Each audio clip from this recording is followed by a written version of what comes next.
Imagina a seguinte situação. Uma professora, fim de semestre, recebe uma mensagem de áudio de um aluno.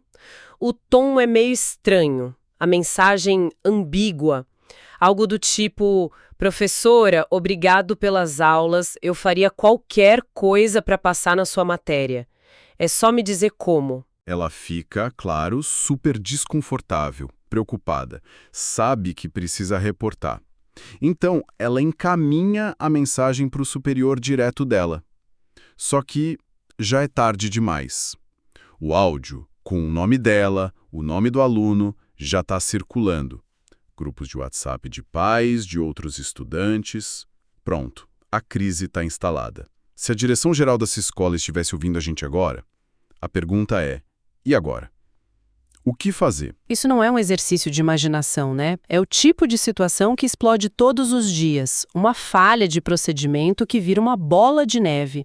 Ameaça a reputação, confiança, até a legalidade da instituição. Hoje, a gente vai mergulhar num conjunto de fontes para entender como se constrói uma estrutura para prevenir e não só remediar situações assim.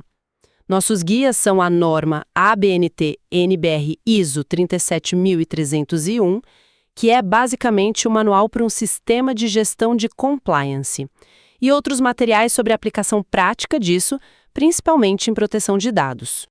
Ações que protegem organizações, profissionais e, no fim do dia, pessoas. A nossa missão aqui é traduzir essa linguagem técnica em ações reais. Ações que protegem organizações, profissionais e, no fim do dia, pessoas. Exato. E o nome do jogo aqui é compliance. É um termo que às vezes soa corporativo demais, né?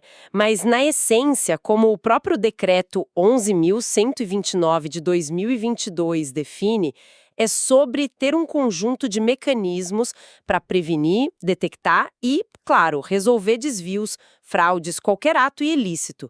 Não é só ter um livro de regras na gaveta, sabe? É sobre criar um sistema vivo, um sistema que protege a integridade, a reputação e a própria continuidade do negócio.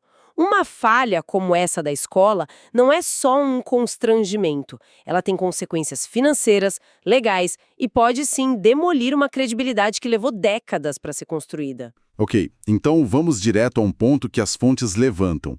Muitas organizações dizem que fazem gestão de riscos, mas parece que existe uma confusão fundamental, quase perigosa, sobre o que isso significa em compliance.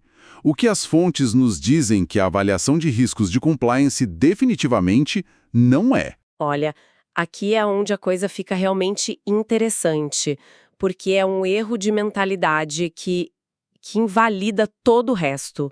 A avaliação de riscos em compliance nunca, jamais, é sobre ponderar se vale a pena ou não descumprir a lei. Não é aquela análise de custo-benefício do tipo: o risco de sermos fiscalizados por essa questão tributária é baixo e a multa, se acontecer, é menor do que o valor que a gente vai economizar, então vamos arriscar. Nossa. Isso não é gestão de risco. Isso é, na verdade, é uma decisão deliberada de não conformidade. É operar numa zona cinzenta que, mais cedo ou mais tarde, se revela fatal. É uma distinção sutil, mas que muda tudo? Então não é sobre qual a chance de sermos pegos, mas sim outra coisa. Completamente diferente. A abordagem da ISO 37301, por exemplo, ela vira essa lógica de cabeça para baixo. A primeira coisa que a norma exige é que a organização mapeie sistematicamente todas as suas obrigações de compliance. Obrigações. Isso. E aqui vem um detalhe. Não inclui só leis e regulamentos. Inclui também os compromissos que a própria empresa assumiu voluntariamente, tipo o Código de Conduta Interno. Exato. O código de conduta, as promessas feitas em contratos com clientes, as políticas internas, tudo isso. Depois de ter essa lista clara, a avaliação de risco é feita em cima da seguinte pergunta: quais são os riscos de nós falharmos em cumprir cada uma dessas obrigações e quais seriam as consequências? A questão muda de vale a pena descumprir para como podemos garantir que vamos cumprir. Entendi. É como a diferença entre um motorista que calcula se a multa por excesso de velocidade compensa o tempo ganho e um piloto de avião que avalia o risco de uma falha no motor. O piloto não cogita ignorar a manutenção, ele avalia o que pode dar errado para prevenir a catástrofe. Então, a ISO 37301 funciona como se fosse a planta baixa, para construir uma casa segura contra essas falhas. Quais são os pilares, as vigas mestras dessa construção? Essa analogia da planta baixa é perfeita. E essa construção segue uma filosofia clássica de gestão, o ciclo PDCA. Planejar, fazer, checar e agir. Isso, é um ciclo, não um projeto com começo, meio e fim. O primeiro pilar, a fundação da casa, é o contexto da organização. Antes de mais nada, a empresa precisa se olhar no espelho, entender quem ela é, onde ela opera e quem são as pessoas e grupos que ela impacta e que a impactam, os famosos stakeholders. Clientes, governo, funcionários, fornecedores. Usando. Isso vai além do óbvio, imagino. Não é só saber que existe a LGPD. É entender, por exemplo, que a cultura local de dar um jeitinho pode ser um risco de corrupção enorme, mesmo que não seja legal em si. Exatamente, é entender as nuances. Depois dessa fundação, vem o pilar mais crítico de todos, a liderança. E aqui a norma é muito, muito clara. Não adianta a diretoria aprovar uma política bonita e colocar num quadro na parede. O texto fala em comprometimento visível e ativo. Isso significa que a alta gestão, o conselho, os diretores, eles precisam ser os maiores exemplos da cultura que querem criar. Eles precisam promover ativamente uma cultura de compliance. E é aí que a gente vê a diferença entre discurso e prática, né? Uma coisa é ter o valor e integridade na parede. Outra é quando o vendedor que bate a meta a qualquer custo, atropelando processos, é o mais premiado no fim do ano. A liderança, nesse caso, está comunicando com ações que a regra não vale para todo mundo. Perfeito. É exatamente esse o gap que o pilar da liderança busca fechar. O sistema força essa conversa desconfortável. Estamos recompensando os comportamentos que a nossa própria política diz que são errados. Se a resposta for sim, não existe sistema de compliance que se sustente. E para garantir que isso não fique só na intenção, surge o terceiro pilar, a função de compliance. A organização precisa designar alguém ou uma área com 3 características cruciais: autoridade, independência e acesso direto à alta gestão. Espera um pouco. Designar uma pessoa do compliance não cria o risco de todo o resto da empresa simplesmente lavar as mãos e dizer: Isso não é problema meu, fala lá com o departamento de compliance. Como garantir que essa função seja uma guia e não um bode expiatório? essa é a preocupação central. E a resposta está na forma como essa função é estruturada. Ela não deve ser uma polícia interna. O papel dela não é punir, mas sim aconselhar, monitorar o sistema, treinar as pessoas e reportar o desempenho diretamente para o mais alto nível da organização. Ela é a guardiã do processo, não a única responsável pelo resultado. A responsabilidade é de todos, mas essa função é o maestro que garante que a orquestra está afinada. Ok, faz sentido. Temos o contexto, uma liderança engajada e o maestro. Qual o próximo passo na construção dessa casa? É o planejamento.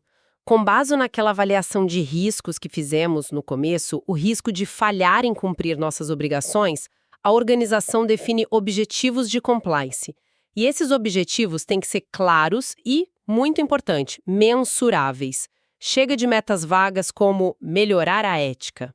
Um objetivo prático, que as fontes até sugerem, seria realizar treinamento interativo sobre nosso código de conduta para 100% da equipe de vendas até o final do 3º trimestre. É algo concreto, com prazo e responsável. E depois de planejar, vem a hora de colocar a mão na massa. Exato! É o pilar da operação. É aqui que a teoria vira prática. São os controles do dia a dia, os procedimentos. E dentro da operação, as fontes destacam um mecanismo que é absolutamente vital. Um processo para o levantamento de preocupações. Em bom português, um canal de denúncias. Um canal de denúncias seguro e confiável. E a norma detalha. Esse canal precisa garantir confidencialidade, deve permitir relatos anônimos e, acima de tudo, tem que ter uma política de não retaliação. Quem reporta um problema não pode ter medo de ser punido por isso. Voltando ao nosso caso da professora. Se a escola tivesse um canal assim, que fosse bem divulgado e que as pessoas confiassem, talvez ela nunca tivesse enviado o áudio para o chefe dela por WhatsApp. Ela teria usado esse canal seguro, formal, e todo o vazamento e a crise pública poderiam ter sido evitados.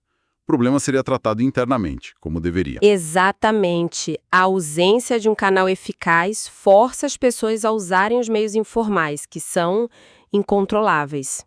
E para fechar a estrutura da casa, temos os pilares finais: avaliação e melhoria. Não adianta construir tudo isso e nunca mais olhar. O sistema precisa ser monitorado, medido, passar por auditorias. As falhas e os quase acidentes não devem ser escondidos debaixo do tapete. Eles são a melhor fonte de aprendizado para fortalecer a estrutura. É um organismo vivo que está sempre se adaptando. Ok, a planta baixa está clara. Temos a fundação, as paredes, o telhado. Mas tudo isso ainda parece um pouco teórico, um grande projeto. Se uma gestora está ouvindo isso a caminho do trabalho, qual é a primeira coisa que ela poderia fazer hoje para começar a tirar esse plano do papel? Ótima pergunta. Uma ótima primeira medida que as fontes sobre proteção de dados sempre enfatizam é fazer o chamado data mapping ou mapeamento de dados. É um primeiro passo muito concreto e que já atende a uma obrigação legal importantíssima no Brasil, a LGPD. A Lei Geral de Proteção de Dados. Isso. Basicamente, é fazer um inventário. Responder perguntas simples. Que tipo de dados a minha área ou empresa coleta? Onde esses dados ficam guardados? Quem tem acesso a eles? Por quanto tempo mantemos? Parece básico, mas a maioria das empresas não tem essas respostas na ponta da língua. E é impossível proteger um ativo que você nem sabe que tem. É o equivalente a fazer um inventário da casa antes de contratar um seguro. E depois de saber o que se tem, o próximo passo seria avaliar os riscos associados a isso. Exatamente. Aí entra de novo a avaliação de riscos de compliance. Mas de forma prática. Pegue esse mapa de dados ou qualquer outro processo crítico e avalie os riscos. As fontes sugerem analisar o impacto potencial em 4 áreas: perda financeira direta, recovery, ou seja, quanto tempo e recurso levaria para se recuperar, imagem, que é o dano à reputação, e legal, as multas e sanções. Colocar isso numa matriz ajuda a priorizar. Talvez o risco com maior impacto financeiro não seja o que causa o maior dano à imagem, entende? É preciso ter essa visão para focar os esforços onde mais importa. E a estrutura toda depende das pessoas, no final das contas. Como garantir que as pessoas certas estão nos lugares certos? Esse é um ponto crucial. Por isso, uma medida prática é a due diligence em contratações e promoções. Isso nada mais é do que um processo de verificação. Checar antecedentes, referências, histórico profissional. Especialmente para funções mais críticas que lidam com dinheiro, dados sensíveis ou têm grande poder de decisão. Mas aqui entra uma questão delicada, certo? Eu ia perguntar justamente isso. Onde fica a fronteira entre uma verificação responsável e uma invasão de privacidade, especialmente com as leis trabalhistas no Brasil? Uma linha tênue. Exige bom senso e assessoria jurídica. A due diligence precisa ser proporcional ao risco da função. Você não vai fazer a mesma checagem para um estagiário e para um diretor financeiro, por exemplo. O importante é que o processo seja transparente, justificado pela natureza do cargo e que não seja discriminatório. O objetivo não é bisbilhotar a vida pessoal, mas sim verificar qualificações e histórico relevantes para a integridade da função. E uma vez que a pessoa está dentro da empresa, a responsabilidade não acaba, o treinamento contínuo é outra medida prática que as fontes citam.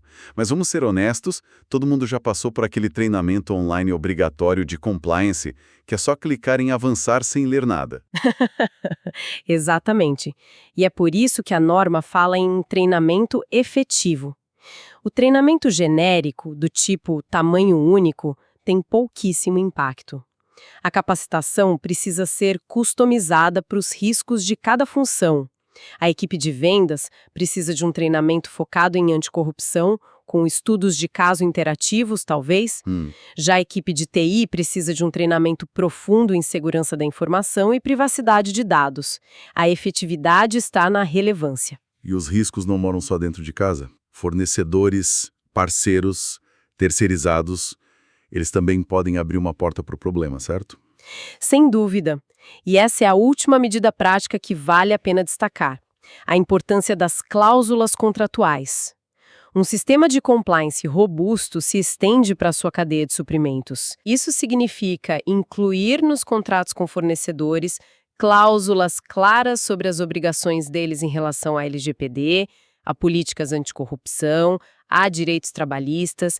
Isso não só mitiga o seu risco, mas cria uma cadeia de responsabilidade, um ecossistema de integridade. Você está dizendo aos seus parceiros: para fazer negócios comigo, estes são os padrões que nós exigimos. O que fica muito claro depois de ver essa estrutura e essas ações é que a prevenção é, sem sombra de dúvida, muito mais barata que a correção. Uma única multa da Autoridade de Proteção de Dados ou uma crise de imagem que afasta clientes pode custar infinitamente mais do que o investimento para implementar um sistema de gestão como esse. Depois de tudo isso, fica a reflexão. Se aquele caso da professora e do aluno acontecesse hoje, na organização ou na área onde quem nos ouve trabalha, a estrutura estaria preparada para lidar com isso de forma rápida, segura e eficaz? Existiria um canal para o qual ela pudesse recorrer sem medo? E a pergunta talvez mais difícil: se tudo desse errado, como no nosso exemplo, quem exatamente responderia por essa falha? E essa é a questão final. Um sistema de gestão de compliance eficaz não é sobre criar uma organização à prova de erros. Erros acontecem porque organizações são feitas de pessoas.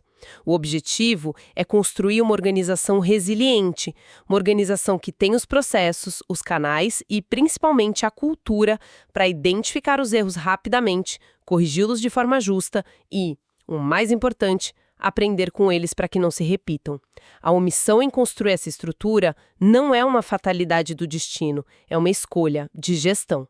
O risco está sendo assumido, quer a liderança tenha consciência disso ou não. Este foi mais um episódio do #Norma a Norma, um projeto criado para traduzir normas, leis e boas práticas em informação clara, aplicável e responsável nas áreas de saúde, meio ambiente e segurança do trabalho. Eu sou Silvio Batista, auditor líder em sistemas de gestão integrados SGI, e esta análise existe para ajudar profissionais e organizações a prevenir riscos, evitar passivos e salvar vidas.